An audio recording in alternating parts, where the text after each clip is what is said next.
Hey guys, welcome back to another video. Today I'm not singing actually. I am here to. So I've been watching a lot of Anthony Fantano recently, and I was like, hey, I could do that too, because I have realized that with the way I listen to music, I feel like I don't really have an opinion about music, and I feel like if I was more opinionated about things, I would be maybe more aware, maybe more mindful in the things I'm doing. Wow, my hair is really to sort of keep my brain working because I love doing that. Um, but here I am today reviewing the latest Gorillaz album, The Mountain or Parvat.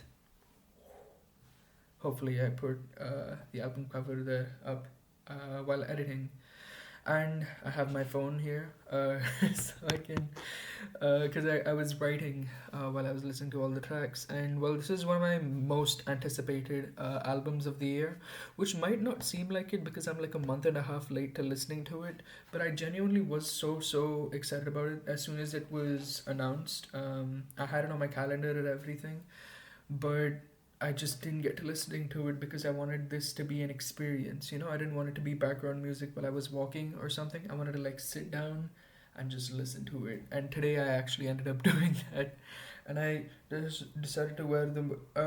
I didn't have anything Gorillaz related, but this felt like it matched the theme, so I wore it anyway.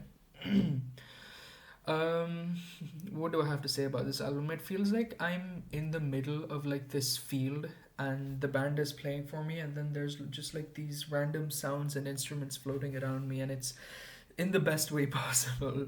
Now, track one, beautiful from the get go.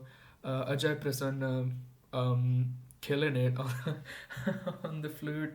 I'm not gonna sit here and pretend I know about much about Ajay Prasanna. It actually listening to this album made me realize how whitewashed I am, if that's the word, because I don't really listen to any Indian classical music, and I have tried to because my mom listens to it a bunch, but it like I've never actually made it a practice. So if you guys have any suggestions, please do let me know because I do really want to get into Indian classical music, and of course I will be doing it even if you don't give me suggestions. Reddit is amazing, so I'll ask on there. But track one was beautiful. Track two was really groovy. This entire album felt like it was made by someone who actually wanted to integrate the Indian style into the album over just using it because we're a very lucrative market, if you couldn't guess. Sometimes it feels like when people are like, they don't have any more sales that they can make in like the US or Europe, they just come to India. It feels like sometimes, but whatever the reason may be for that, these guys felt like they actually wanted it to be part of like the style, and it felt really integrated into all of it, and I really like that. I really like that a lot. The whole vibe of this album was very bright sounding album. That's the best like adjective I can give it. It felt like I don't know. It felt like there were colored lights going around me the whole time, and it was like really groovy. Track six. I accidentally ended the recording. Pretend there was no cut. The God of Lying, followed by the Empty Dream Machine. Oh my god, those songs had me locked in. I was locked behind bars with by the Gorillaz. The Gorillaz locked me behind bars. That was nasty. It was like track six like brought me in, and then track seven had me grooving. Track seven was so good. It's definitely one of the standouts on the album, and definitely one of my favorite ones. It's track seven, which is the Empty Dream Machine, and like the last few, Casablanca, The Sweet Prince, and The Sad God. I'll get to that. Um, Now I don't know what exactly the style of music that was used in Damascus is called. I think it was. I'd like to say Middle Eastern influence, but I don't really know. I could be completely wrong there. And of course, the part which maybe a lot of people are coming back to this album because of the song with Asha Bhosle on it, "The Shadowy Light." Now, again, I'm not gonna sit here and pretend I know like an amazing amount about Asha Bhosle, but I did know and I did admire her for like she worked until she was 92. She's one of the most influential playback singers for sure. She sang some of my favorite songs, because I may not know much about classical, but I do listen to a lot of, songs from Bollywood, Tollywood, Collywood, all of it, bro. But I listened to a lot of that, and she's definitely sang some of my favorite songs from then. And it's like listening to that honestly made me sort of emotional because even though I don't know much about her, I knew of her legacy. I knew of the amount of things that she worked on, how amazing she was in her prime and after. And like it was crazy to me that she sang that as like she was 91 or 2 when this was recorded. Like oh my god. Um there's also Ajay Prasanna that I already mentioned in the beginning, but he's a maestro. Oh my god, every track that he was on in this album, he elevated to like another level. Every time I heard a flute come in, I'm like, oh my god. And I'd like check my phone to see if it was actually on it, and he was. So I was like, oh, this is so great.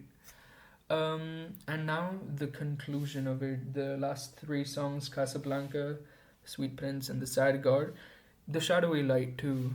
The last like four songs, that concluding part was definitely my favorite. I'm a sucker for that kind of music. I don't know what kind of music it's called, but I'm a sucker for emotional feeling music. Music that feels like it has like a gentle sense of musicality to it. Not gentle sense. Um, I don't know how to describe it. I hope you understand what I mean. A melancholic feeling almost. It feels like the music is crying, you know? That's what I was getting from this. And The Sweet Prince, especially. When that was playing, I was just.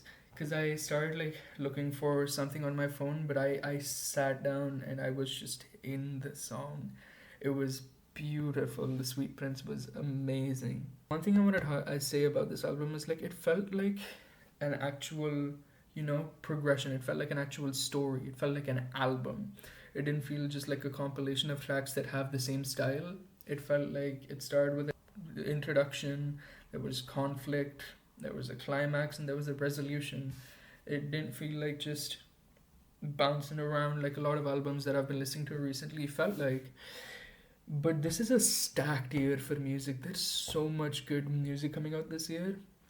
There's more on my calendar. There's also, of course, the American Football album is also coming out. Oh, oh my god, I'm so excited for this year. Rule and Olivia Rodrigo are also putting out albums this year. I'm so excited. This year has been so amazing for music with Kanye has put out some stuff. ASAP Rocky has put out stuff. Like it's been amazing. It's been amazing this year.